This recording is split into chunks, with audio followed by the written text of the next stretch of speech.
and gentlemen, welcome back to another episode of Run It Back. This week, we are back once again, this time reviewing Sicario. I'm joined by my guys, as usual, Mr. Adam Schubert and Ian Hawley, but also joining us from the BrosWhoThink podcast, Lil Reg. Run It Back's the show where we want to bring certain people in. Lil Reg is one. We bring Brooklyn from time to time. And then we want to bring Jay from the Manga Melee. Let me introduce the guest first, and then I'll get to my guys. What's up, Lil Reg? How you doing? Doing all right. Feeling fine. So just got off from work. So. Nice. Getting that money, getting that shmoney. I respect it. I just got out of the gym. Had to get a quick pump. No days off. Can't cheat the grind. I will say the gym is becoming a personality trait for me, and I don't know if I like it. Like I'm that guy who like talks about it. Like, hey, I've been going to the gym. I've been working out. Like, I don't know if I should be doing that. Also, I'm shaming Curse if she missed. I don't know if I should do that either. But like, Jesus, man. We're just becoming an asshole. Just say that. No, because she was the one who made me feel bad for never going. She was like, she was always saying that I was holding up the process. Now that I'm committed, wait, what happened to me holding up the process? Yeah, but women can say that. Yeah. Wait, when did she say that? Like a year ago. I said women can say that. Women can say that. That's fucked up. Nah, bro. Johnny Depp won today. I was wondering if you were going to say it today. Nah, it's okay. We're not going to talk about that. That's for another pod. But I'm just saying, Johnny Depp won, so men can say, "Hey, get in the gym." And I'm not saying it like, "Hey, get in the gym, you're fat." I'm saying it like, "Hey, we committed to the gym. Let's go together." Like I enjoy going with you. That's what I said. Like, but Lil Reg, let the people know, for those out there who don't necessarily know, give them a little bit of your movie taste, because your movies will be on the list for the one we pick next. So just tell them a little bit about what you like. Like I'm kind of an oldies guy, but I also like, more modern films. Obviously being born in 2001, most of my shit is like in the 2000s. But some of my favorite directors are guys like Guy Ritchie, Tarantino, obviously, and Scorsese. Nice. Although most people don't think Ritchie. Whenever I say Guy Ritchie, I think he's like a great filmmaker. Schubert loves him. Yeah. And then also outside of that, just like, I mean, I'm directing the BrosWhoThink film coming out, but I mean, if I had to describe my music taste in one word, it's like just very diverse. Like I can watch anything from Chinatown to like Interstellar to like a spaghetti western. Solid. Pretty glad to have you on, sir. You're a fan of the films. You didn't let the people know that you're a rom-com fan. Shit is just nasty. Young Bridgerton listen, over there, man. We got young Bridgerton. I didn't want to bring that up because Schubert already talks about Bridgerton. Yeah, I have not finished the season yet. Have you not? Oh, I thought you did. It's not as good as the first one. Well, I'm watching it with my girlfriend. She wanted to take a break. We're like 3 episodes away from the end, and I'm like, well, we can watch Bridgerton tonight. She's like, nah. Well, it's okay. The boys come out in 2 days, so we'll be right back on it. But also joining my guys, let's bring them in. Mr. Ian Hawley. Ian, how you doing, brother? I love the beard. I told you off air that you should keep it. If you want to put in the comments, should Ian keep his beard? Vote yes for yes, vote no for no. And if you vote no, you're an asshole. Well, don't bias the people at all, Lyndon. I'm doing well, man. I'm still working the night shift, so I actually just woke up and the sun is going down. How do you like that? Because I kind of do that. Like I have to be up at 4:45. I pod with the BrosWhoThink pod at like 11. So like I'm up at those times, and then I sleep during the day. How do you like it? Like I don't know if I hate being nocturnal, but it's weird though. It's weird. I feel like I'm not accomplishing anything, but I accomplish a lot. No, I enjoy getting out of work at like 7 a.m. and having the day to actually like go. Like if I need to run errands or something, it's really convenient because I have the whole morning to do it. But you go to sleep. Other than that, it really just sucks. I go to bed at 2 and I wake up at 10.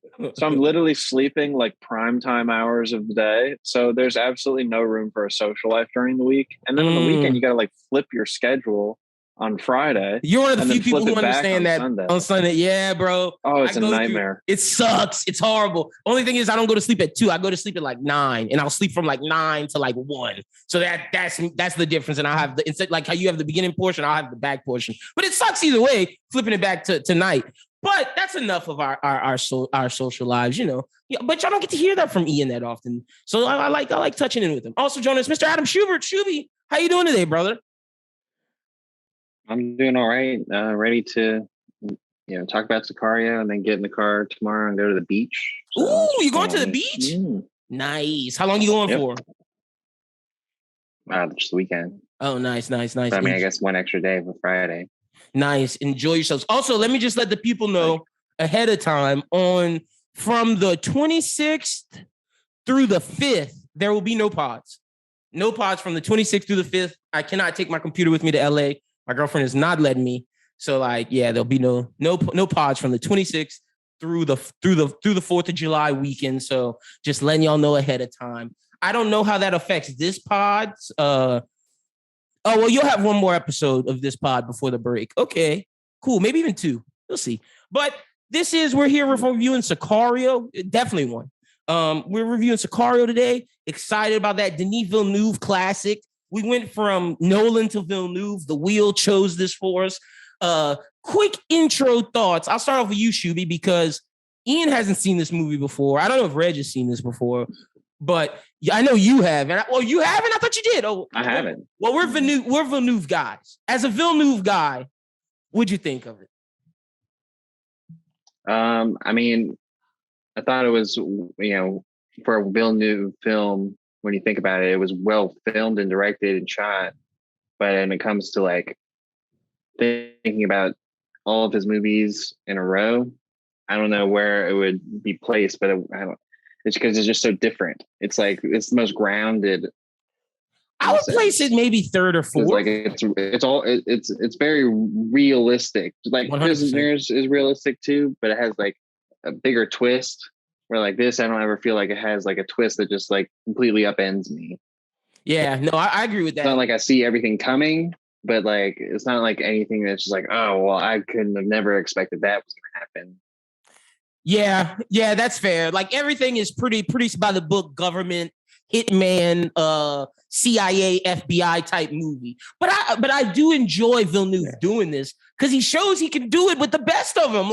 This is arguably one of the best movies like this in the genre of this. When you think of movies like this, you think of, Tenet's a little bit more sci-fi than this. This is super grounded. I would say maybe can't think off the top of my head, but it's those grounded movies. It's those grounded action movies. Oh, I got it. American Sniper. I like it more than American Sniper. I haven't seen American Sniper. You haven't seen American Bradley Cooper, great classic, or The Hurt Locker. It's those realistic war movies. I know people say, well, some of those things are actual battles that take place, but shit, this is a real thing that takes place with the cartel. Just go down and talk to the Phoenix police departments and the Phoenix FBI. This is very realistic for Denis Villeneuve. I put it 3rd or 4th. So, Lil Reg, what's your initial thoughts on this movie, man? You like it? I liked it. It's not my favorite movie by Villeneuve, but to me, this movie is honestly mostly establishing shots. It's always the wide end, and it's just it goes on for a few minutes, and then we get into the conversation action scene, and it just follows that blueprint the entire time out. It is a very good looking film. I will say that. No, it's good looking. It is a lot of wide shots, like you said. It is a lot of we're gonna pan to the background and then we're gonna zoom on into the conversation, or we're gonna show this little offshooting of a shed, and then we're gonna move from this shed to the window and look inside the window and then see Emily Blunt talking to her boss Martin Stein from The Flash. That's kind of what this movie's like. But I'm not going to let y'all negative this movie. I am a huge fan of this because when you get to the acting, there's some people who kill this, some people who need to do more films like this. But Ian, what'd you think of it as, our resident critic, the guy who, calls it like he sees it? Yeah, I'm just being honest over here, okay? I know. I said you call it like you see it. I had never seen this movie. I did really like it. Although about halfway through, I was like, wow, this movie might end up not being great at all. This might suck, depending on how they end this. But when I listen to music, you can kind of tell when a project has a really high budget versus when it's kind of just slapped together, production wise. And this was one of those films where I could not tell at all like how much money they really put into this movie, because I could see this being like, wow, massive budget for this film. They, really went all out with a lot of things, or maybe they just like, did up some technical effects to make it look more interesting. But a lot of big name actors, at least now at this point. I don't know how they were doing back in the day. That's what I love about this movie. It's getting a lot of people who are at their high points right now at like kind of their start. So that's another reason why this movie means a lot to me, I guess, because it was, out of all of us, it was on my list. This movie, I think, and you nailed it. It's like, I forgot Daniel Kaluuya was in this movie. Like I did. You got John Bernthal going super early. This is Brolin pre the Thanos craze. This is Benicio's probably the most established actor on the crew. And then you have Emily Blunt, who is coming off of, I believe, Edge of Tomorrow, but before her, like, Mary Poppins, like, I'm a fucking megastar doing Disney movies roles. So this was still Emily Blunt, like, yeah, I'm going to do some badass shit on the low. So that's one of the things I think I like about the movie. I think the acting is the strong suit of this movie, more so than everything else surrounding it. Yeah, absolutely. Like I said, this movie looked like it could have been slapped together in 2 days, or it looked like it could have been, a year that they were in editing. I really had no idea, which I guess makes, that means they're doing their job.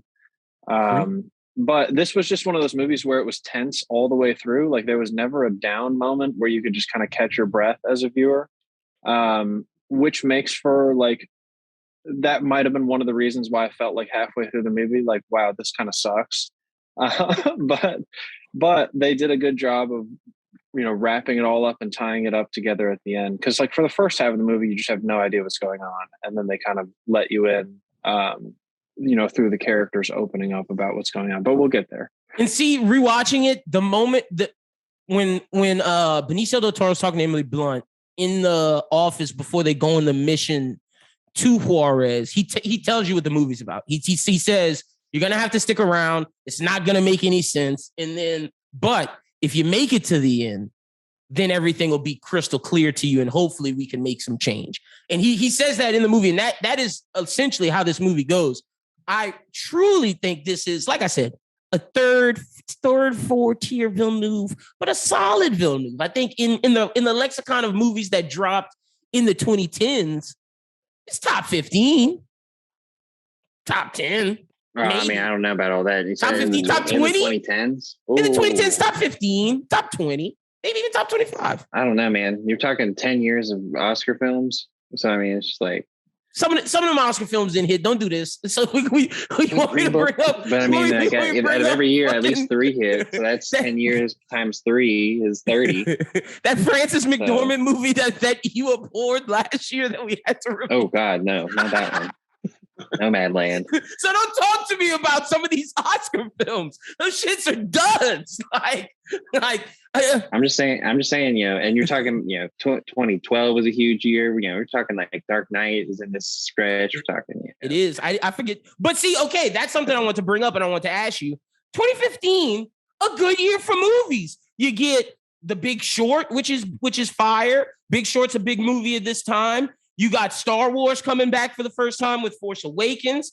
You have Man from U.N.C.L.E., Guy Ritchie classic, in my opinion. That movie's great. Like 2015, you got Mission Impossible,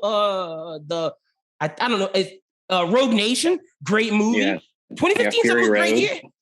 Exactly. 2015 is a great year. I think Fury Road comes in 14 December, but it still hits. It still hits for the 2015s. You got Jurassic World coming in there. You got, some people like that. I mean, talking about duds. No, I'm not gonna let you do that. Mad Max isn't a dud. No, Jurassic World. Did you say Hateful Eight was in there? Hateful Eight is in there. It's a good movie. So, not the best of Tarantino, towards the back of his catalog, but better than some of that other shit. That's a fact. It all depends on the person. True, that's fair. If you like one shot movies, like one setting. That's fair. Now let us get into. Oh, yeah. You got something? So I mean, that conversation kind of brings it into the Oscar conversation, Sicario was up for 3 awards: cinematography, I think sound editing, and another one of those awards. And it won none of them. And the best picture that year was Spotlight. Okay, Spotlight deserved it. Spotlight's an incredible movie. Spotlight is like something I wish we do on this show. It's like All the President's Men. It's the second best newspaper movie of all time. Some would even say the best newspaper movie of all time. Even better than All the President's Men.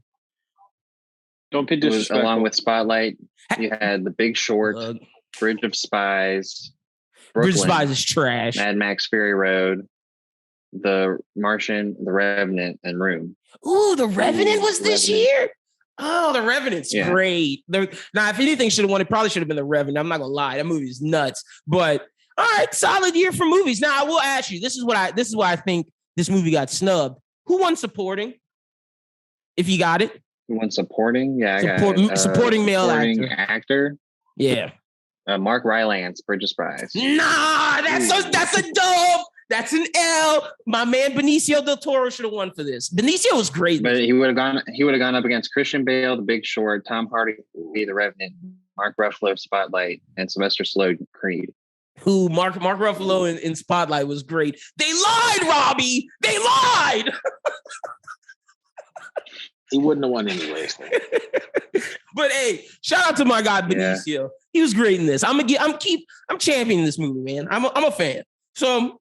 Some other things of background before we get into the scene breakdown. Just for those that don't know, this is a 2015 action thriller film directed by Denis Villeneuve, written by Taylor Sheridan. For those who don't know, Taylor Sheridan's like huge as hell right now with Yellowstone and Mayor of Easttown, Mayor of with the Jeremy Renner TV show. It's Kingstown. Yeah, Mayor of Kingstown. Paramount Plus's original programming that's not Halo. Pretty much, it's Taylor Sheridan. He's badass. Hella High Water. Dude knows how to make good movies, or good TV and movies. It's also starring Emily Blunt, Benicio del Toro, Josh Brolin. The film follows an FBI agent who's enlisted to a government task force to bring down the leader of a Mexican drug cartel. Sicario is selected to compete in the Palme d'Or at 2015 Cannes Film Festival, had a limited release in the United States at September 18, 2015, followed by a nationwide release on October 2nd. Sicario received praise for its screenplay, direction, musical score, cinematography, and Blunt and Del Toro's performances. The film was nominated, like Schubert said, for Best Cinematography, Best Original Score, Best Sound Editing. It also earned BAFTA nomination for Best Supporting Actor. In its sequel, Sicario Day of Soldado came out in 2018, and please don't watch that movie. I'm just going to say, please don't watch that movie. Day of Soldado is not good. It's not directed by Denis Villeneuve. And I don't even think Taylor Sheridan wrote it. Like, that's how... He is. He wrote it. He wrote it? Okay. Well, like, he missed on that one. That was a miss. Having a rough day. Like, that was not a good one. So, but that's the background in this movie. Let's get into the scene rundown. I have one more bit of background. Go ahead. Emily Blunt's character was almost canned because a writer was approached by a financier of the film who said, "You make her a dude, we'll up your budget." Oh. And Taylor Sheridan was like, no.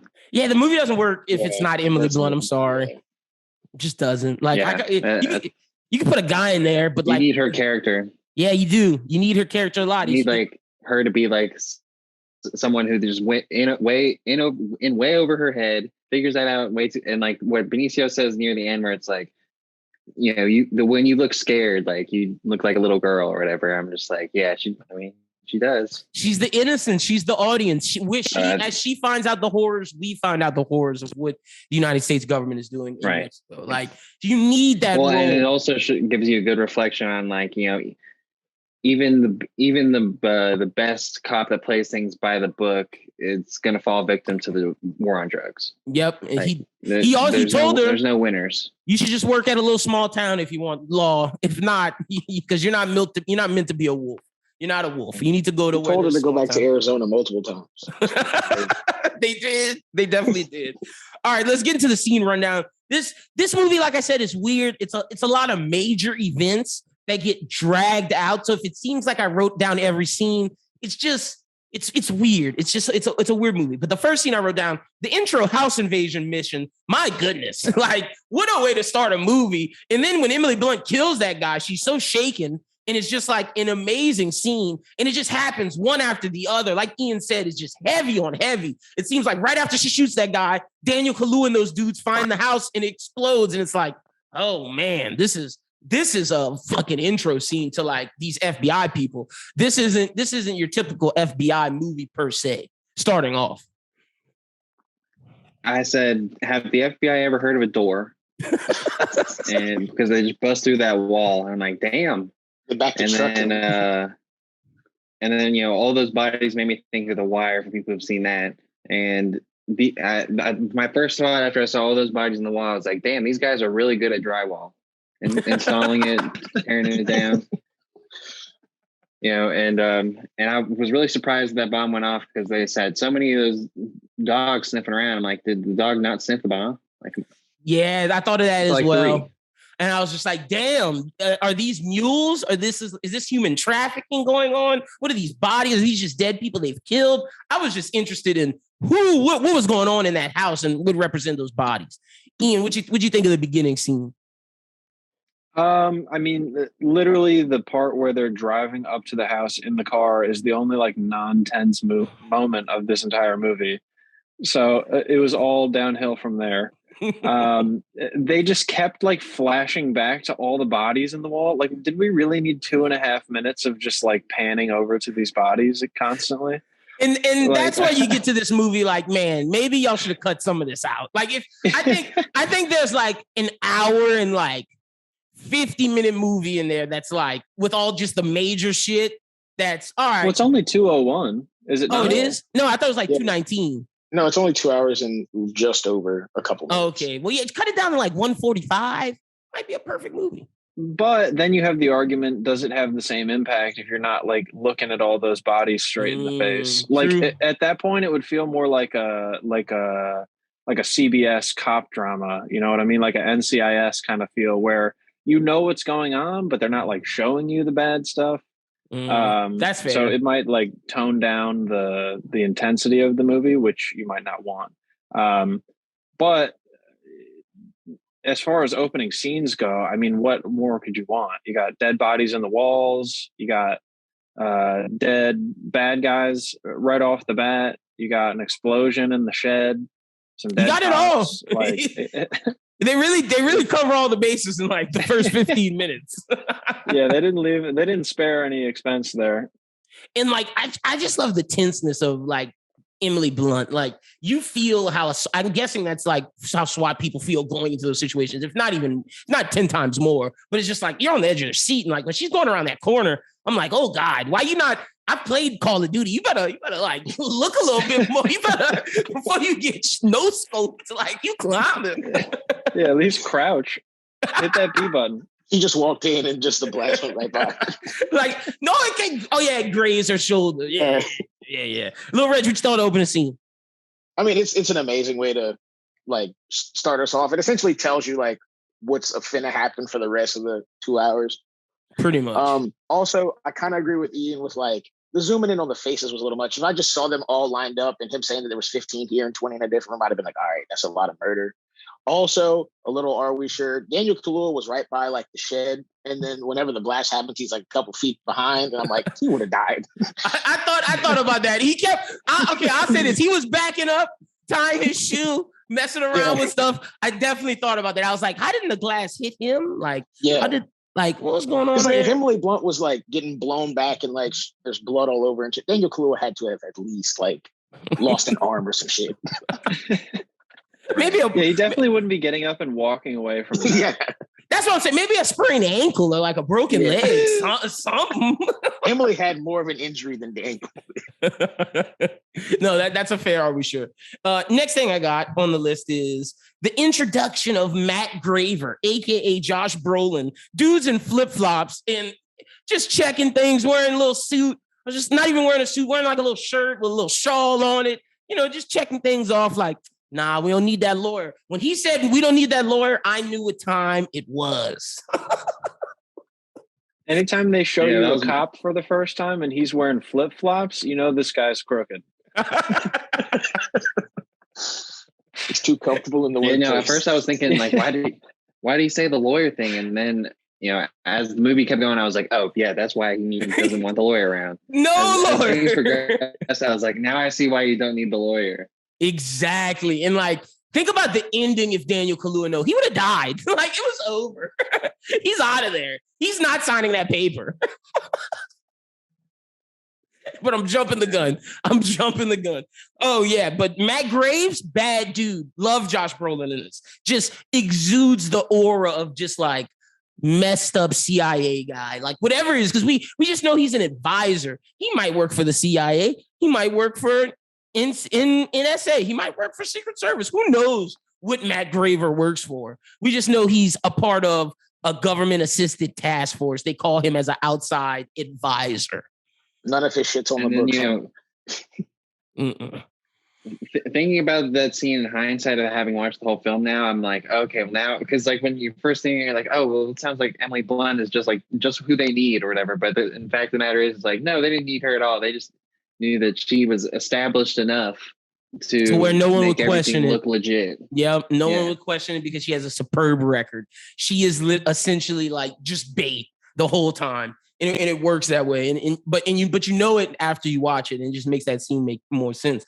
Next thing I got, Kay gets on the plane, meets Benicio del Toro. They're going to Juarez. And then like I put the plane scene down because you see Benicio del Toro's PTSD early. And it's like, what's this guy seen? What's Alejandro's like shit? Because dude was ready to choke Emily Blunt when he was over there to touch her. So, bitch, get off me. Are you talking about from whenever like he wakes up from like that dream? Yeah, bro. Yes, he's on the plane ready to strike. Dude had no qualms. Meanwhile, Josh Brolin's just sleeping peacefully.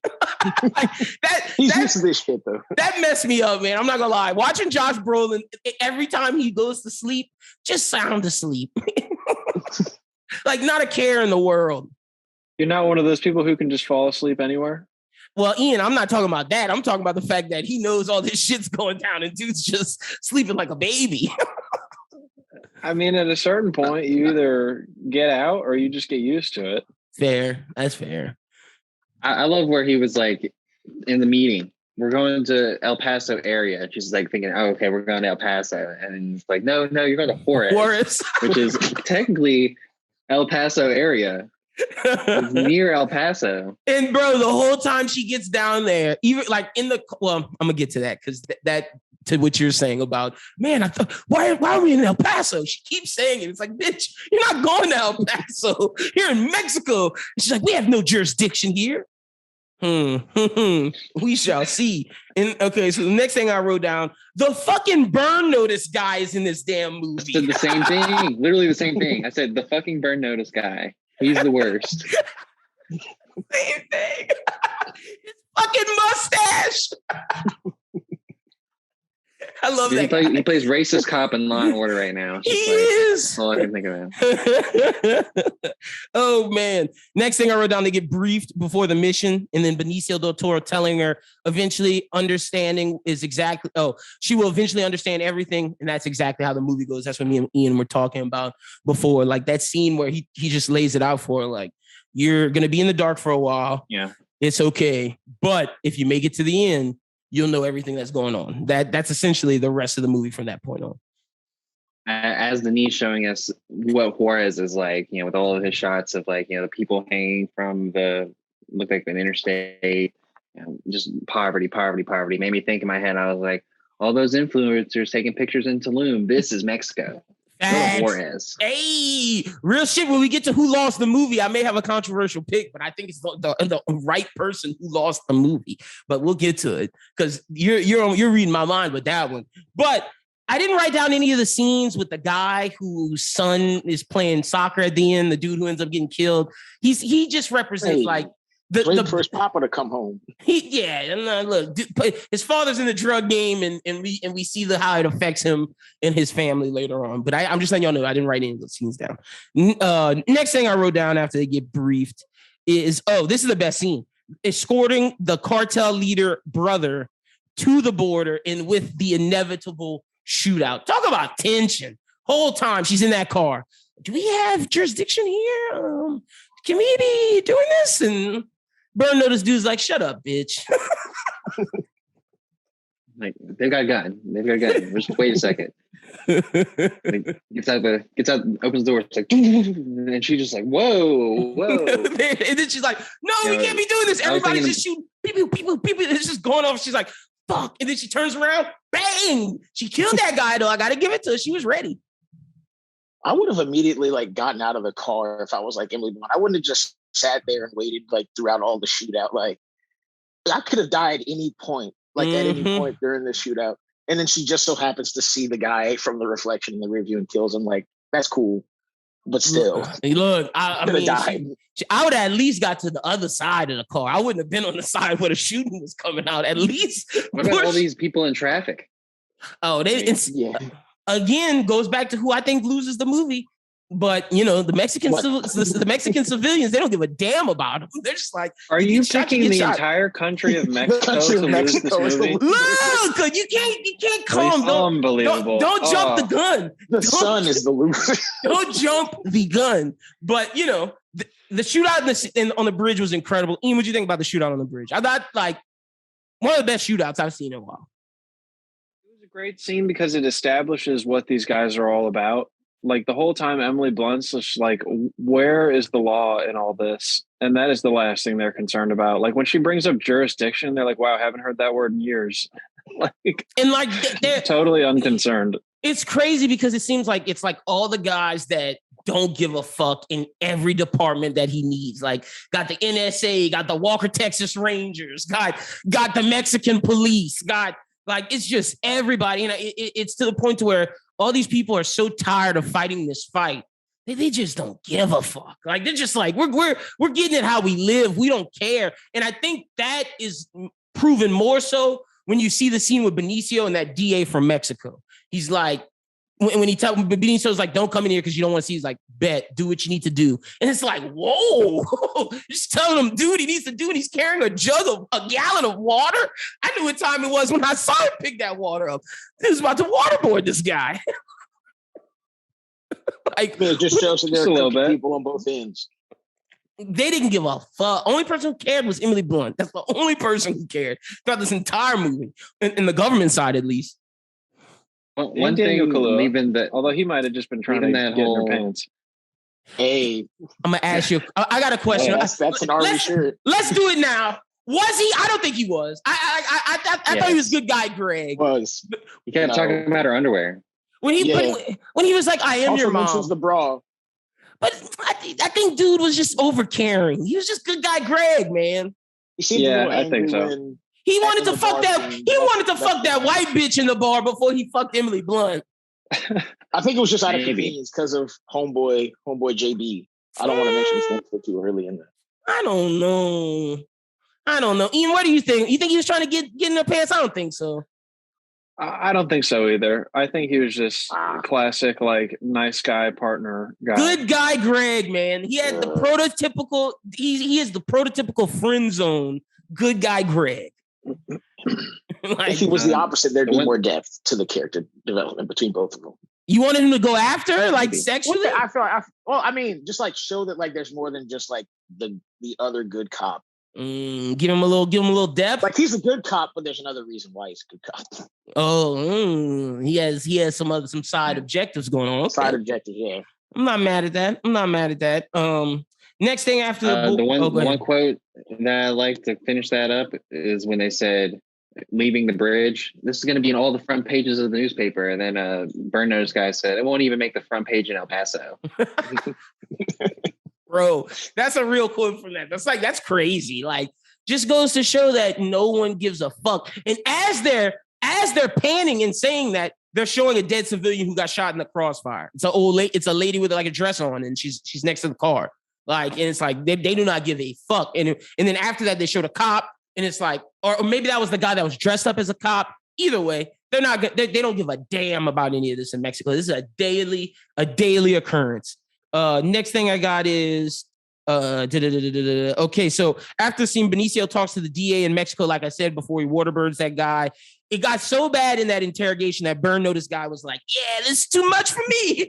Let me turn this off the camera and gets the fuck out of it." Dude was like, Yeah, I don't know. You guys are playing a little too loose for me, Matt. This crosses even my moral threshold. So that shows you how bad it was. It didn't look like that guy in the chair was going to have any fun that night. Okay, question. Did he piss on him? Why was his junk so close to him? Yeah, I wondered what that was for. Did he piss on him? Did he make him suck his dick? Like what happened right there? Also, Brolin is just sitting throughout this entire thing, just like on the airplane. No hablo inglés. He's a clown. I thought it was more of like a dominance thing, but then they pan the camera away and you don't really know what's going on. Because the waterboarding thing, the waterboarding thing would have made sense because they pan to like a drain on the floor. Mm-hmm. If you saw like water going into that drain and you saw Benicio del Toro with like a towel as well as the jug, then that would have made sense for the waterboarding. But I think he was just beating the shit out of him with this jug. Like, I don't think there was any water. All the blood after with it. That's what I was thinking. Like after he beats the shit out of him, like Ian saying with the drug, he just pours the water to just drain it. Maybe that's what the drain's for. That's where the blood's gonna go. But I thought the same thing, Ian. I'm like, if they're waterboarding, why am I not seeing the water? Same thing even though I thought he pissed on him, I was like, where's the piss from the drain? Like, what's going on here? On him. I don't know, but weird. I don't know why he put his junk all on him. Little strange way to interrogate. But hey, I think it was just a dominance thing. Yeah, fair enough. Yeah, like I'm exerting doubt. You killed my family. Now look who's in fuck, brother. So all right, fair enough. But we don't know that. As way to assert dominance. Yeah, I don't support it, but I guess do what you got to do. Hey, man, that man family died. They burned that man's daughter in acid. Like all bets are off. Yeah. all bets. That man shit. But all bets. At that point, I wouldn't have waterboarded him or waited for any of that. Look, all bets are off. I'm getting it how I feel. If I want to torture you today, I'm torturing you today. If I want to kill you right now, I'm killing you. I'm doing what I want to do. You put me in this situation, and that's basically Benicio del Toro throughout the rest of this damn movie. But after that, they meet with the Border Patrol dudes to discuss the route with the people. I love this scene because it was just that. This was great because it shows, again, how the people who are suffering throughout this war, the Mexican civilians. This is another example of the Mexican civilians suffering at the hands of the drug war in the United States government. Like, they didn't give a fuck about, like, those Border Patrol, get back on the bus. We sending y'all back to Mexico. And it's like, damn, I feel for these guys. They're just trying to escape this war. Whatever. Well, I think that's why they keep showing that police officer. Because the police officer is wrapped up in the drug trade, so he's not a victim because he's a dirty cop, but his family are the ones who end up suffering. Yep. That's the dude from Avengers Age of Ultron. Oh, no. Avengers Civil War. He's from Civil War. He's the dude who Cap talks to in the elevator. That's where I know him from. But no, you're right, Ian, 100%. And I from what you're saying with that family, showing the people there, and then they try to get the people who were in the Nepalese area to come and talk because they were trying to find the different areas where the tunnels are. Yeah, sure. And then that's when my man Daniel Kaluuya's like, "Hey, Matt, can we have a word?" Just lawyer mode. I'm like, I was just like, bro, if I'm mad, do I really got to, like, I'm not telling you shit. But when Emily Blunt said, I'm going to walk too, that's when he had to, because that's the lady who got to sign this paper at the end of this. So, I mean, he did explain it. Like, what he explained to him made sense. It did. Like, when he said it, I was like, well, there you go, Kaluuya. Like, what they're doing right now makes sense. And that is what they were doing. He told them what they were doing. He did. Now, how he got the information, they didn't tell him, and what they were going to do with the information, he didn't tell him. But in terms of finding those tunnels, he did what was said. So, he never lied to him. So he never did. Man. And he tried to save them at times when they refused to listen. But we'll get to that. I think Daniel was just tagged along for the not listening part. And that's what he told him. He was just like, bruh, I didn't ask for you. Daniel wants to go home many times. He's like, damn, I don't give a fuck. I love Josh Brolin. That was fucking awesome. Get the fuck out of here, Daniel Kaluuya. Yeah, I wrote down Matt Sorda tells him the truth. And then after that, I said, they threw that woman on the ground, man. Jeez. When they were going to the bank, like to mess up Manuel Diaz's money, they put that bitch like down like she was a football player, bro. That was fucked up. I was like, she need all that. Also, like they grabbed like a big ass like heavy duty duffel bag for like maybe 4 or 5 rolls of like hundreds. I was like, that's a little overkill for that much money. Hey man, he had 17 million. Didn't she just put a bunch of it in the bank? Yeah, she had to put $9,000 in the bank. Yeah, because the bank doesn't check if it's under 10,000. So most of the money just had left the bag by that point, right? Pretty much. Like, was that the bag that she had taken the money in with? I think so. Or was that just a different bag? No, I think that's the bag she took the money. She had a white purse. This money came out of a black bag. This was like a blue bag. Yeah, this was something different. So, but crazy scene, and that they're trying to mess with Manuel Diaz's money to get him to go back to Juarez, and then that way the route they find is how they'll meet up with him, or how they'll get to a cop who's transporting drugs, who will then meet up with Manuel Diaz. That's the whole purpose of this 2-part plan. But Josh Brolin told Emily Blunt's dumbass, don't go in the bank. She's like, no, we got to prosecute this. No, we got to bring Manuel Diaz to justice. Don't go in there. Please don't go in there. No, I'm going in. All right, bitch, you're going to die. Well, it's even cool when they go and talk to like her boss or whatever. And he's like, yeah, I mean, what you wanted me to do with this? Like we could prosecute him, but there's nothing that's really going to like be done from this. And how many people are we going to have put through the system or whatever? And he told him, like, we tried 500 cases in the past 2 years. Do you feel any difference on the street? Like, and then the thing that got me, I think that conversation is super important because that's my are we sure? Like the moment the boss tells me what he just told her, I'm just letting it ride. Like I'm doing whatever. The boss just told me that, this guy works for elected officials, people who are ahead of us. Like we don't even know where this order comes from. I guarantee you, whatever he's telling you, it's okay. And I think if she didn't do it, might hurt her career later on down the line.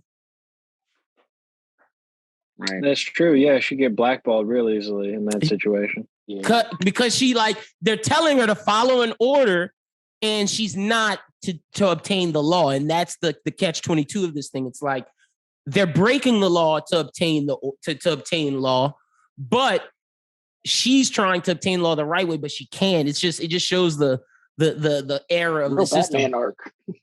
Look, she should have vigilanted it. That would have been much better than what she was doing. Look, Martin Stein told her, do what you can, do what you must, do what Josh Brolin tells you. That's not Martin Stein. It's who I'm talking about. That's Martin Stein, bro. Martin Stein told her ass, do what he said, because the elected officials get your ass out of here. I was like, wow, big scene. And after that point, I'd have just been like, cool, whatever rides. Like, but she still has to fight. She still has to fight that internal dilemma, though. Man, what internal dilemma? You're not going to jail?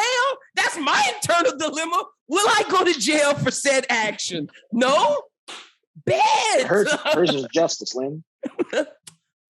Bad. Like, you tripping. If you want justice, like, this dude's telling you a way to obtain it. You're not going to bring him to jail. Let's get him killed. Also, none of the crimes are, like, able to be prosecuted, like the guy said. Because, like, technically they're not crimes. And all of the evidence they gathered is done illegally. They did it all in Mexico. Can't bring this dude to jail. What do you think? How did you get the information to get where the tunnels were?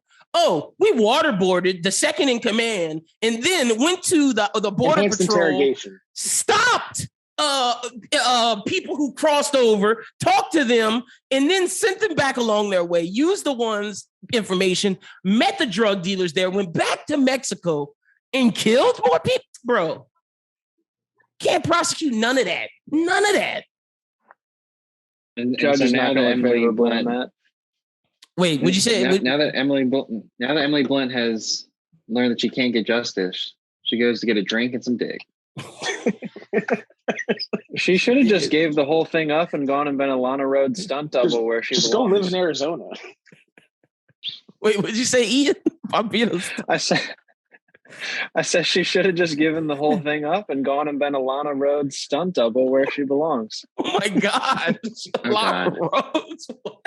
and carry on the career after she had. Y'all don't see it? All right, go watch some. I don't see it. No, never mind. No, I side with you. Go watch some Lana Rhodes action. Yeah, go back, do your research like a real film buff. What's her best film? Experience. Cinema. Oh man, that's hilarious. But yeah, no, like Schubert said, she couldn't get justice, so now she going to get dick and some beer. And they go to the bar, her and Kahlua, and boom, in walks John Bernthal, baby. John Bernthal's getting to that kitty. See, if John Bernthal was a real hitman, he'd have waited till she went to sleep. What a dummy. He'd have fucked, got his nut. I'd have fucked, got my nut, and then popped. Not, ooh, let me get half nut, then pop. What's wrong with him? What's wrong with John? Yeah, I'm kind of with Benicio. I don't know if he was gonna kill her. I think I think if she just would have played it cool and just like done the thing, then she could have gotten him.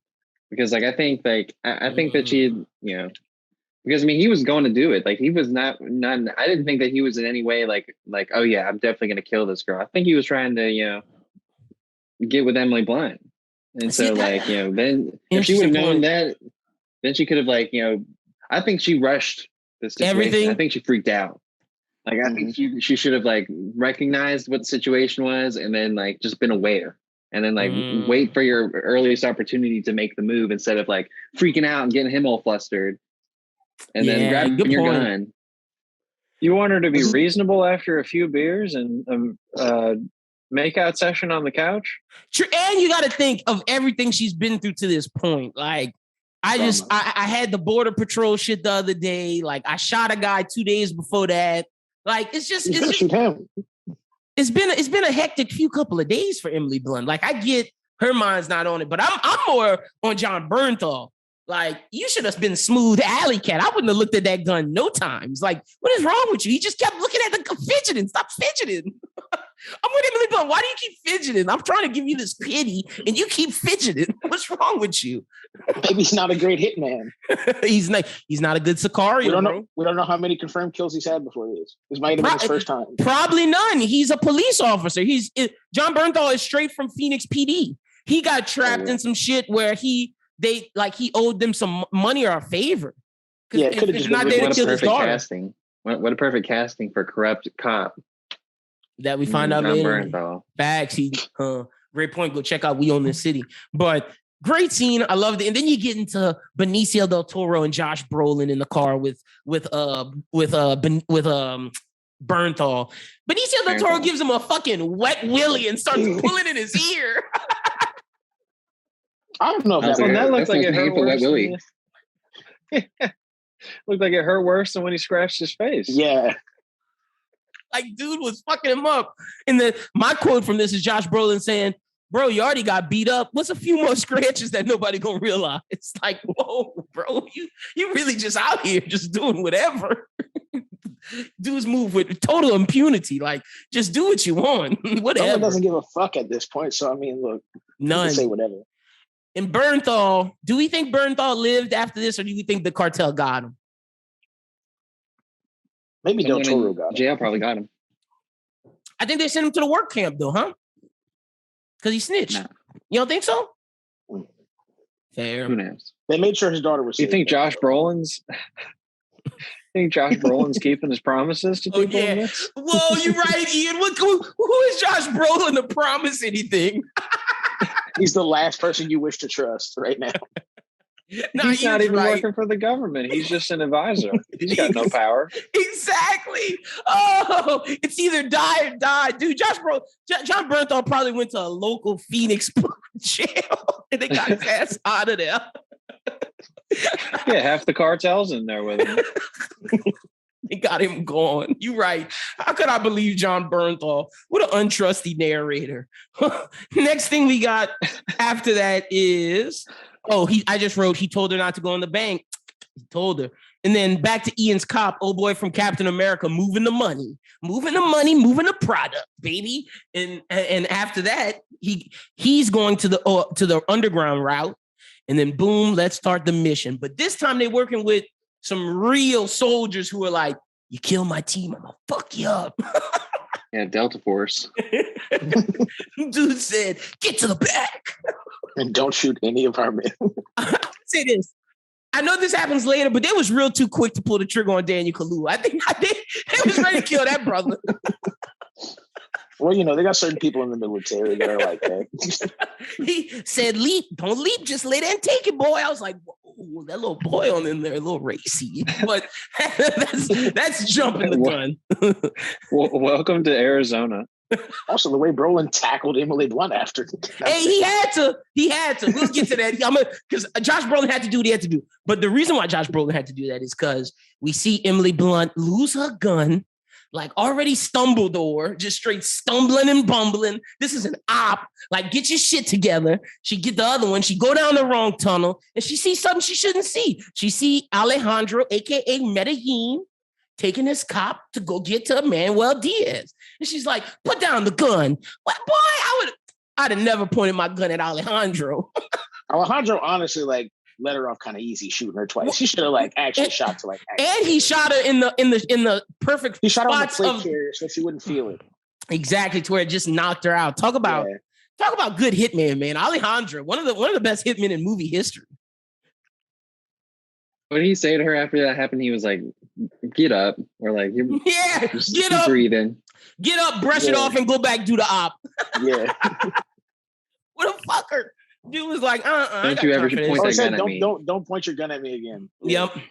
Facts. He did tell her that. But I mean, at that point in time, I'm thinking back to Martin Sheen telling her, hey, anything that goes, let it go. Like, he ain't killed a cop.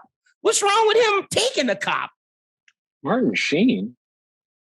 Wait, what'd you say? Thinking of you said Martin Sheen? Oh yeah, Martin Sheen. That's her boss. That's that's the white-haired guy. The actor's name is Victor Garber. Yeah, Vic Garber. That's his name. Martin Sheen. Get out of here. His name Martin Stein. That's who I'm thinking. Martin Stein. Schubert knows what I'm talking about. Not Martin Sheen. His name's Martin Stein. Lyndon and his love of the Flash. Legends of Tomorrow, baby. That actor. That's what I know him as. Martin Stein, man. But yeah, Martin Stein told her, look, let it fly. Like, what was Alejandro doing that was illegal? Like, y'all already killed the other people. Why you can't go with this cop? Why are you trying to take this cop, Emily Blunt? You know you're not getting a prosecution. What? Like, I don't get turned around if I saw it. Man, what's the legal dilemma here? Is there a legal dilemma for her? Like in that? Like, it's already fucked to me. No, it's more moral at that point. She sees him like, if you're a cop and you see another cop with a gun held to them, you probably feel like, hey, I should help that cop. So it's probably just her cop instincts taking over at that point. Like, hey, what the fuck's going on, man? And then he just shoots her. Doesn't explain anything to her. Fair. That's fair. Yeah, he does. Knocks her ass out and then hits the road. And then, well, after that, we'll get back to Alejandro. But Josh Brolin hits Emily Blunt with the hardest tackle. Like, stop. She wouldn't stop. He had to explain. Like, she wouldn't stop. Like, I get it, bro. She came in there and mollywopped him. She got a good punch in. She did. And, Daniel Kaluuya slow on the draw, just slow, moving slow. That was overkill for Daniel Kaluuya. Look, he could have just tackled him and moved to the side. You didn't have to point the gun at his head like that. I'm telling you, they want to kill him, bro. They want to kill him. That was a little racy. That was a little racy right there. That's all. I was just laughing. I was like, wow, I'm just about to die. Oh, shit. So then after that, so how'd y'all feel about Brolin telling her? Like, I mean, he told her. He was like, Medellin, and then we find out about Alejandro, or we think we find out that he works for the Colombian cartel, but it's not that. Alejandro really was who he said he was, a former lawyer who used to do legal stuff, but now he's a hitman. He's a hitman for hire. He might have worked for Colombian cartel. He works for whoever hires him. Right, yeah, I feel like he's just like a... Well, I mean, whenever I consider this, I really see a lot of Punisher, which is funny because John Barenthal's in it, where he's like, he's gonna do what he needs to do. He's gonna cross who he needs to cross. He's gonna join up with who he needs to join up to in order to get his revenge. Facts. It doesn't matter. Dude's trying to get who killed his family. Like, if I got to work for the Colombians, I'll do it. If I got to work for the United States government, I'll do it. I'm trying to take down the Mexican cartel at all costs. And Josh Brolin explains it to her, and she's like, I'm not okay with this. I'm not okaying this. Fuck you, Josh Brolin. I'm going about my day. But she also just got tackled, so I would see. Like, look, by me making fun of her, that's not me saying I wouldn't do the same shit. Like she has all right to feel this way. Like they fucked her the whole time. They lied to her just so they could get to do what they want, and she's the FBI agent that essentially has to just sign off on all this illegal shit. I mean, at this point, I just give him my signature. So hey, we ain't there yet. Now we get to the some of the best parts of the movie. Seeing Benicio del Toro in action. Dude goes from the cop, pow, gets to Manuel Diaz, gets him in the car, slices his neck, let the car rolls up, pow, takes out the 3 guards in the front, goes in the house, pow. Like, dude's just moving with swift efficiency. Dude shot as a shooter. He was 5 for 5.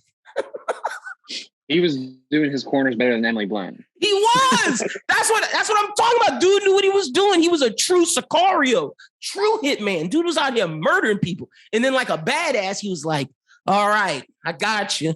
Let's talk in English, Buster, so your kids don't know. Eat.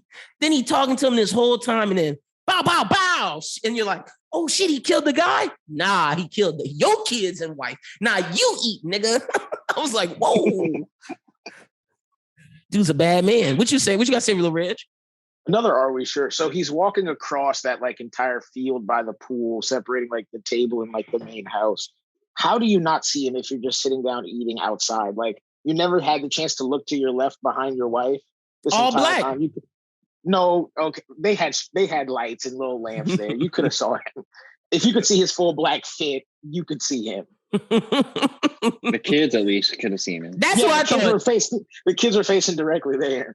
Like maybe not the Jefe, but I the definitely only person thought who could see him is the wife.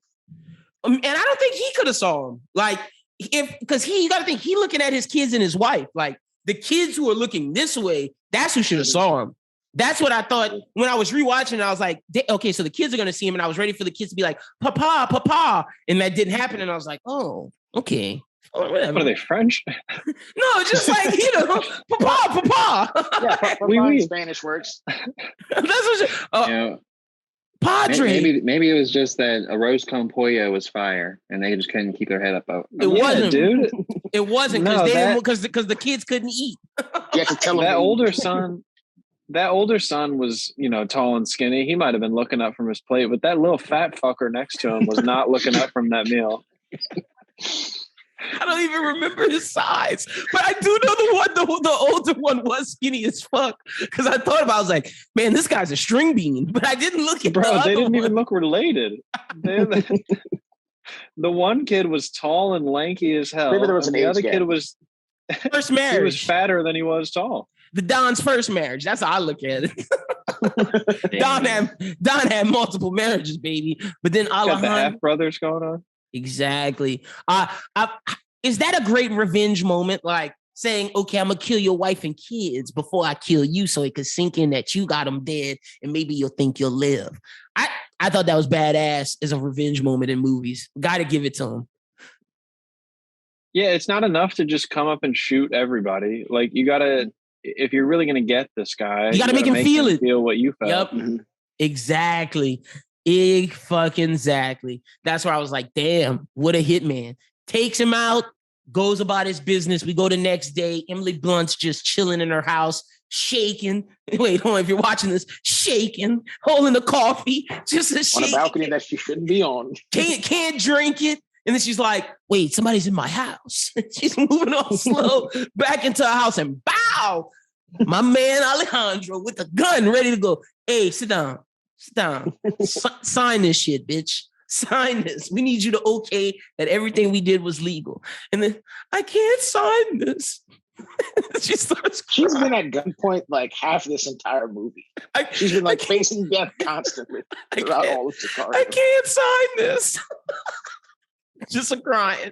But I feel her because he had the gun in suicide position. So where if he would have killed her, she'd have been called as a suicide. Yeah, bro. Like Benicio wasn't playing around with Emily Blunt. Would you have signed the paper? How fast would you have signed that paper? How fast is the question? I would have grabbed my own pen. Fuck, I wouldn't even wait for them to hand me one. Would have had my own inside. The moment he threw that paper down, I was like, bet, let me go get the, what kind of, you need blue ink, black ink, or you need pencil? Which one you need? You signing the paper, Schubert? I would have preemptively signed. I would have signed it as soon as we were going into the tunnel. I'd be like, hey, well, I'm going to sign this so everything is okay. Ian, are you signing it, or you going out with your morals? See, I would make another Lana Rhoades casting couch joke here, but we're gonna move on from that.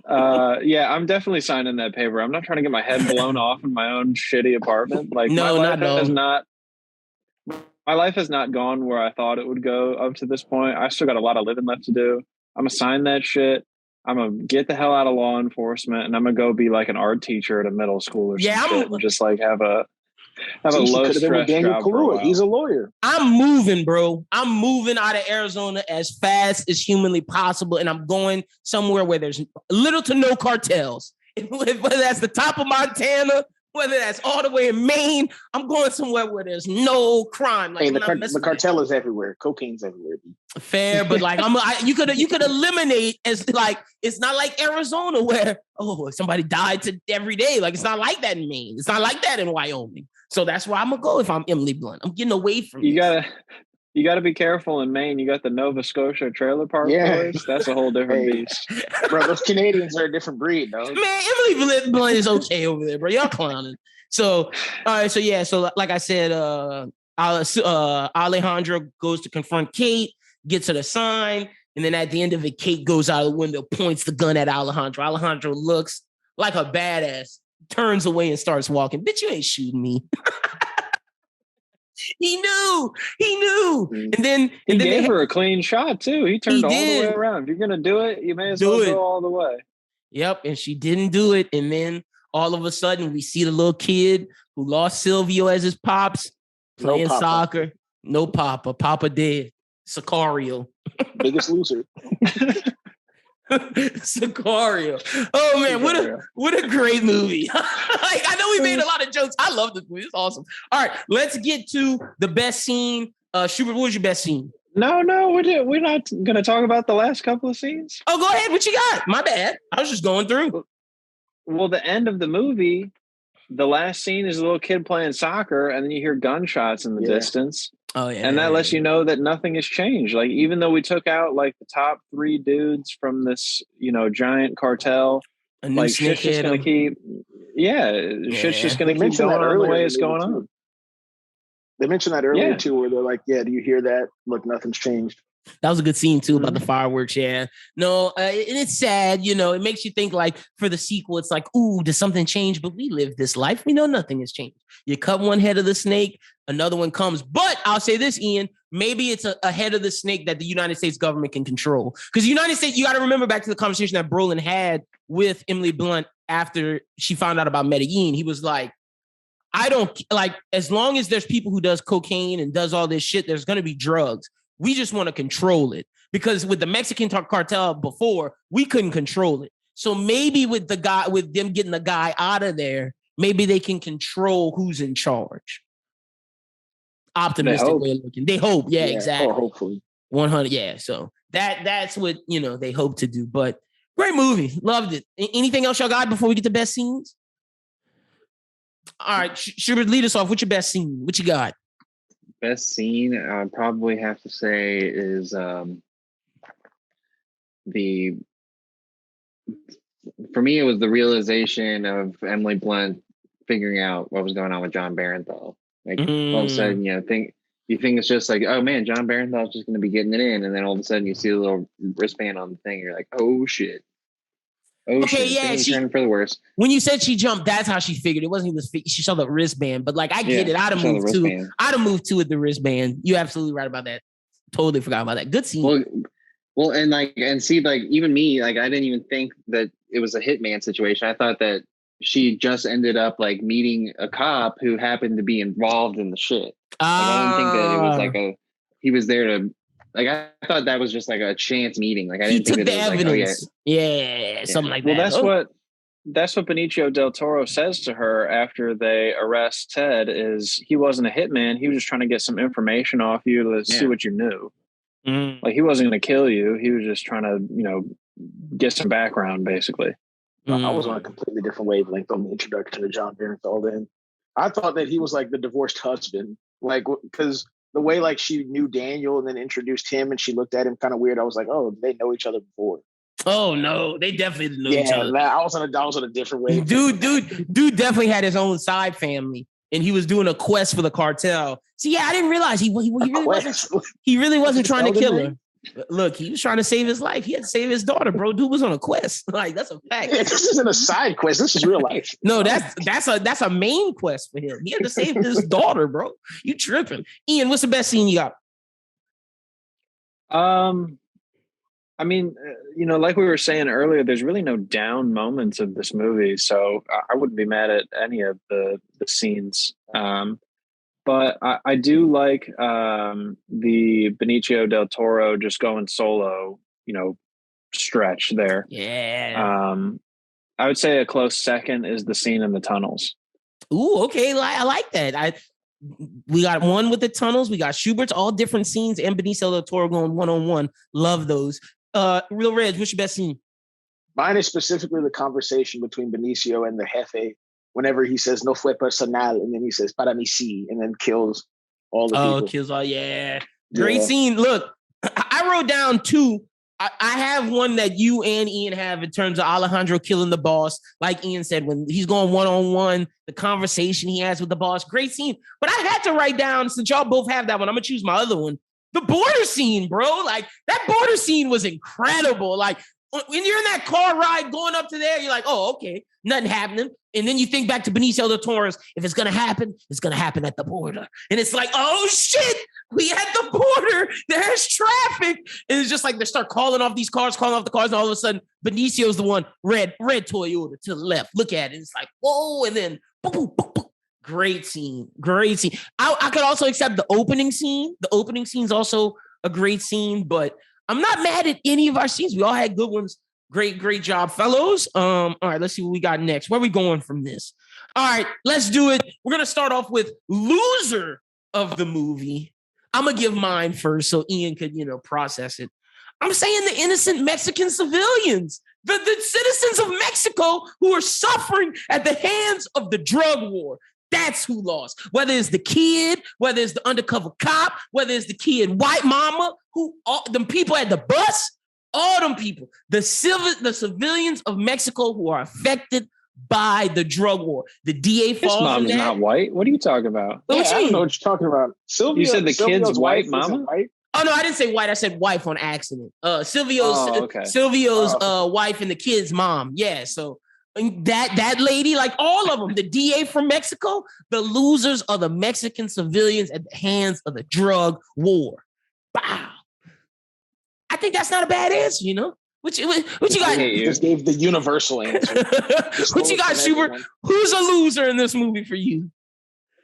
Well, I mean, I think I probably have one of the easier losers is Daniel Kaluuya. I mean, he gets beat down. He doesn't get any justice. He doesn't. He doesn't get Emily Blunt's pants. He's not going to get a promotion for this. He's not going to get a promotion. He really should just go be a lawyer and make way more money. Like, I don't know what the fuck he doing. Yeah, so he lost in all counts. All right. There's just no wins for him. All right. And we don't know if he got with that white lady at the bar. We don't. Probably didn't. I'm gonna assume he did. Good guy Greg did. I'm gonna give you one, Daniel. Ian, who's your loser? It's got to be Emily Blunt. Like the whole time she's just like, oh, I'm, trying to do some actual good.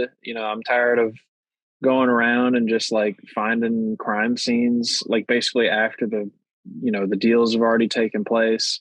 So let me join this task force. And then the task force just fucks her around for, the 2-hour duration of this movie. And they get away with it at the end. Well, yeah, no, 100%. Good loser, Ian. I'm not mad at that. I'm not mad at Emily Blunt. That's if I didn't choose the Mexican civilians, I was going with Emily Blunt, so I feel you on that. I like that one. You always just got to think about this like some crazy outside the box answer, and it's always ridiculous. I gotta give one. That's what the people come for. Like, if you watch Sicario, he was jealous that I got Jim Gordon's Sex Life last time, and that was just the most solid loser of the movie last. Hey, that was one of that's a top 5 loser answer we've gotten on this show. So I do applaud you for that one. But if people watch Sicario, it's 100% the Mexican civilians. I don't think he puts those shots and the reason why I know it's out of the box. I know I'm giving a wild answer, but if you seriously think about it, why else are we showing all these different portions of civilians, just random shots cutting to them? It's to show that they're the people affected by this. They're the people who are suffering. And I think that choice that I'm making is to show Denis, hey, I noticed your choice of doing this. Like, whether or not he hears this pod or not, whoever watches this, it's to say, hey, I noticed Denis Villeneuve's choice to show all these civilians, and I understand why you did that. So that's I got you. But Lorraine, it's okay. Also, I just want to say shout out to Ian's Lana Rhoades porn tie-in. But I'll say my loser. I'm going to have to say John Bernthal, because first of all, you got sent to a work camp, you got your ass beat, and then you put all your faith in Josh Brolin that your daughter's safe. Yeah, Josh Brolin isn't the guy I'm listening to for promises. Yeah. Ian that was a good call by Ian. And you got wet willied by Alejandro.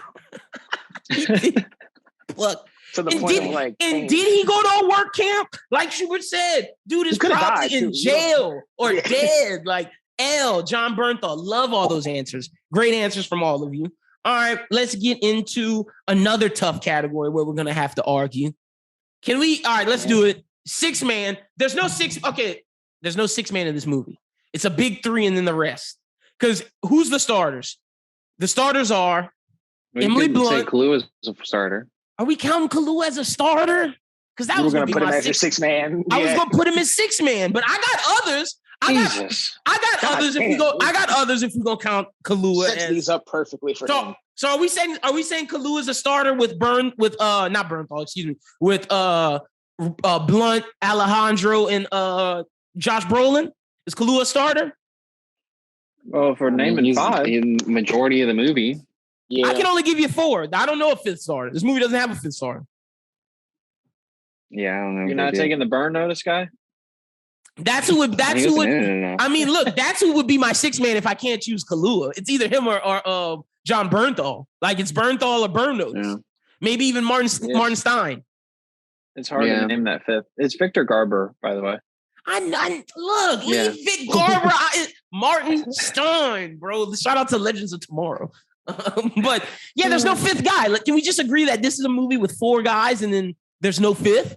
Unless you want to say the 5th's Bernthal, but Bernthal was only in the movie for 20 minutes. Yeah, he's not. But it was a great 20 minutes. Yeah. It was, and he made an imprint. He did. So is that your 6-man? Let's just make that the 6-man. We're making Bernthal the 6-man overall. I'm okay with that. He did better than Burn Notice guy in Vic Garber. Yeah, but I mean, you have an argument for Vic Garber because he had a pivotal scene. He did. Yeah, he had a very important that scene. Wrapped up the whole meaning of the movie. True. So, okay, I'm not mad at Vic Garber. I guess I'll just go with Bernthal. Yeah. No. Y'all all go with Bernthal. I'm going with Burn Notice. Just for the fact that dude turned that damn camera off and said, I'm out of here. I can't fuck with y'all on this one. Well, I had a different 6-man, though. So who's your 6-man then? Right. I'm going to go with your answer for the other question. It's Mexico and the people there. Now Ian, that's a bullshit answer. Let me tell you what, to show the severity and the brutality of the cartel. Mexico is the character. That's like me trying to make Gotham a character last week. The border is you son of a bitch. The border? You saying the border's the character? The border is the character. Oh my god! It's essential. They're the reason that they have tunnels. They're the reason why we're at this entire war. Because if it was one state, there wouldn't be a truck war. All right, Lil Reg got Mexico / the border. Ian, who's your 6-man? I mean, if we're doing inanimate objects as 6-man, then the cocaine has to be the 6-man. We don't even see no cocaine. I know that can't fly. We didn't. No. You got the whole scene with the you cop do. unloading the With shit the out of cop the hands truck. Yeah, you right. The bricks. You do not pick the bricks. No, I'm not soccer picking match. the bricks. Are you kidding me? Yeah, the soccer ball that the kids were playing with at the end of the 6-man. No, I don't. I mean, shit. Who are you like? That's what I'm saying. We should just agree that there's 4 starters and anybody else is You could also say the cop eligible. is a 6-man too. The cop? Yeah, was in there for 10 Maximiliano Hernandez. The dude was in there for 10 AKA minutes? Silvio. No. Well, I mean- Silvio had like 4 or 5 solid scenes. Silvio- He was Alright. eating eggs and jalapenos. Yeah, you're right. Okay. You giving it to Whiskey Silvio? is coffee. Me, I don't know, man. I would want to almost give it to Fausto Alarcón, but he's only in it for like maybe 5 minutes. Oh, the mob boss, the cartel lead? Yeah, right at the end. Oh God, man, I don't know. Yeah, probably. Well, Silvio has like 3 lines in this movie, so I don't even know if I could give it to him. That's what I'm saying. It's got to be Bernthal. Man, Like the real answer is gotta be- Bernthal. It's got to be Bernthal. We only have 4 starters in That's this what I'm movie. saying. I'll just accept it. Thank you. Bernthal came in for 20 minutes, and like Schubert Mexico said, is a king. it's some of the best 20 minutes in the damn movie. No, I'm not. Little Reg, no. Mexico is not the king. This is not Gotham like Batman. Stop this. Then we can say the drug war's the fucking character. Cut that shit out. All right. We got the loser, the 6-man. The winner of this movie is 2 people to me. It's either Alejandro for getting his revenge, or I'll take it a step further and say Matt, because Matt didn't have to really get his hands dirty and everything he wanted got accomplished. That's where I'm leaning. I don't know. Like I'm leaning a little bit more towards Matt, but I can be convinced towards Alejandro. Ian, how you feeling on this one? I'm saying Matt because he didn't have his daughter tossed into a vat of acid and Yep. his wife And his wife also killed. in Yep. a despicable way. That's So I would go with Matt. Yeah. He just kind of like coasted the whole movie and was like, "Yeah, fuck it, whatever happens, happens." And then Didn't shit turned really- out okay for him in the end. didn't really shoot too much, just like blah, blah, blah, blah, blah. All right, y'all go. Blah, blah, blah, blah. I'll stick with Alejandro as the winner because at the core of the movie, it is like a revenge film. It is, and So it's he did get about his revenge. it's about a hitman. He is said hitman. Like the movie is titled Sicario, which means hitman in Mexico, and he is said In guy. Mexico. I mean in Spanish. My bad, in Spanish. I'm thinking about where we at. Lorette, who's your winner of the movie? I'll say Alejandro just to keep it 2-2. All right, solid. Alejandro and Matt. Nice. I like that. All right. Let's see what we got next. Let's see. What we got? We got so we got winner, Do loser. you have a best quote? Man, I don't have any quotes from this one. You say if you got any, go ahead. The only one I have is "You are not a wolf, and this is a land of wolves now." That was a good one at the end. That was a good one. I did everything Benicio del Toro was bars on bars. All right, who was the best actor of the movie? Let's see. I'll start with Lil Reg. Lil Reg, what you got? Best actor of the movie? I'll probably give it to Benicio. Nice. I like that choice. Ian, who you got? Best actor of the movie? Best as far as their performance goes, I'd probably have Yeah. to say Emily Blunt, but my favorite performance was Josh Brolin. Nice. Okay, nice. Giving Brolin a little love, but going with Emily Blunt. I'm not mad at that. Schubert, who you got? Best actor of the movie? I kind of see where Ian's going with, where, from what we've seen out of what Emily Blunt does in other movies, she played the part very well. Like she did. This was like, this sticks out in her filmography as like, this is different than everything else. Arguably her best. I would say that she probably was the best actor. Nice. Okay, I like that you said Emily Blunt, because if those two didn't say Emily Blunt, I was definitely going to say Emily Blunt. So since you said it, Lil Reg said Benicio, Ian said Emily Blunt. I guess I'm going to go with Benicio, so it'd be 2-2. But I'm like Ian, I want to shout out Josh Brolin, because dude was a badass. More like, I know he didn't do much, but the little he did was just on 10 every time. So shout out to Josh Brolin as well. Now, next thing we got, who was the best side actor? This is our ode to supporting cast. I'm giving it to Daniel Kaluuya, actually. I'm not giving it to Bernthal. Good guy, Greg. Good guy, Greg. I'm going with good guy, Greg. Schubert, you going with Bernthal? Done, yeah. Ian, who you going with? Best side character. This is different because to me, I think the main three are just Emily Blunt, Brolin, and Benicio. Anybody else is eligible for this? Excuse me. Yeah, I'd probably go with Daniel Kaluuya as well. Okay, nice. Ian, who you going? I mean, not Ian. Lil Reg, who you going with? I was looking at Ian. No, I'm I'm probably gonna have to go Bernthal. Ooh, okay, 2 Bernthals. And Ian, who you said? Daniel Kaluuya. So 2 Bernthals, 2 Kaluuyas. Nice. Love it. I'm loving it. All right, solid. All right, now we got to get to, we did all our categories. Now it's time for the running back ranking. Will Sicario become the running back king? Probably not. I'm letting y'all know now. Absolutely Probably not. All right, I'll start off with you, Lil Reg, since you're the guest. What's your score, 1 through 10? You can give us points as well, like 7.5, 8. You can get the points. You watch the show, you know. 6.7 out of 10. Oh! Nice. Damn, I thought I was going low. That's too low. That's some clown. I'm gonna respect your ranking, but I'm letting you know on camera that's too low.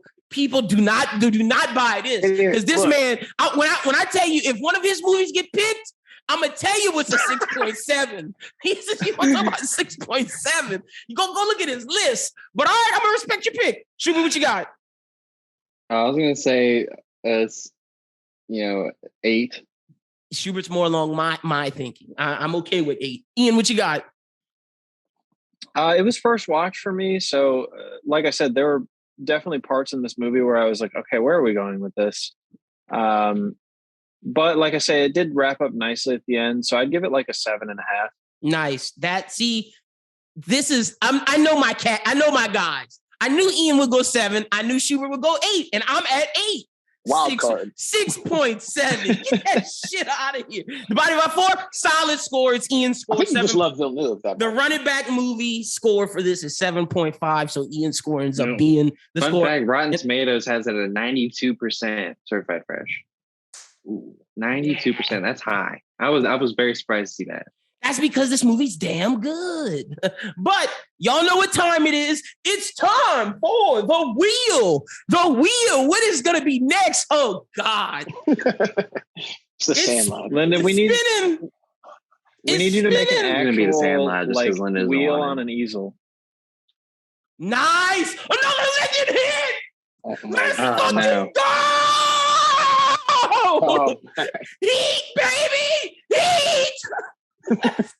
I think you need to spin again. This wheel is biased. No, bro. I put everybody in. It was about to land on Jackie Brown, and I was gonna lose my shit. But it landed on Heat, Al Pacino, Robert De Niro, Michael Mann. Look, Ian, have you seen Heat? I have not. Heat's better than this. Oh God! Oh, give me all you got. Be good then. You're gonna love it. Heat is incredible. Oh, Heat is awesome. Thank you, Schubert. Heat is good. Heat is like. And funny enough, I can say this. How the first scene in The Dark Knight that we love, the bank robbery scene, that whole scene is based on Heat. The whole scene, like he takes that scene and does it like, nah, I'm not going to spoil anything. Don't ruin this movie for me, Lyndon. I haven't even watched it yet. Heat is great. So that's our movie that we're doing next. Al Pacino, Robert De Niro, directed by Michael Mann. Heat. Y'all can watch it before we review, but that's pretty much all the time we have today. Lil Reg is our guest. Tell the people they can follow you at on social media. Don't worry about my Twitter. You can follow me at r.rito with a 3, not an E. And that's all right. Ian, tell the people they can follow you at on social media. If you'd like to follow my Twitter, that's IanBWT. If you want to follow me on Instagram, it's IanHawley12. And that's about it. Honestly, I'm not a big social media guy. So, all right, y'all make sure y'all go follow Ian. Be on the lookout for his music when he drops. I know that's coming soon. Schubert, tell the people they can follow you at on social media. You can follow me on Twitter and Instagram at aschubert14 and Letterboxd at AdamBWT. Yeah, make sure y'all go follow Schubert. Be back next week. We're going to talk about all the Star Wars stuff. We Own the City. End of the Banner Heaven, and then The Boys. Yeah, it's a big week next week. Nick's news. It's Obi-Wan, The Boys, Bob's Burgers. We got a lot to discuss next week. Obi-Wan's been good too. Episode 3. Have you watched it yet, Stuart? Not episode 3. No. Ooh, well, let me be quiet. You're gonna enjoy yourself. Oh, go ahead, Lil Reg, what you got? I'll sneak in a movie recommendation. If y'all want to go to the theaters and watch something good, Top Gun is just out. Top Gun was a very good movie. Yeah, Bob's Burgers was good. Schubert's not going to see Top Gun. I'm checking out. We shall see. I'm going to watch it this week. But all right, thank y'all everybody for tuning in. Make sure you go follow my guys. You can follow me at LinBWT on Twitter. Follow me at LinBWT on Letterboxd. Follow the Bros Who Think at Bros Who Think. A lot of content coming out soon, so be on the lookout for that. But until next time, my name is Lennon for Adam, for Schubert. I never call him Adam. For Schubert, for Ian, for Lil Reg. My name is Lennon. You guys have a good one. Until next time, peace. We're doing heat.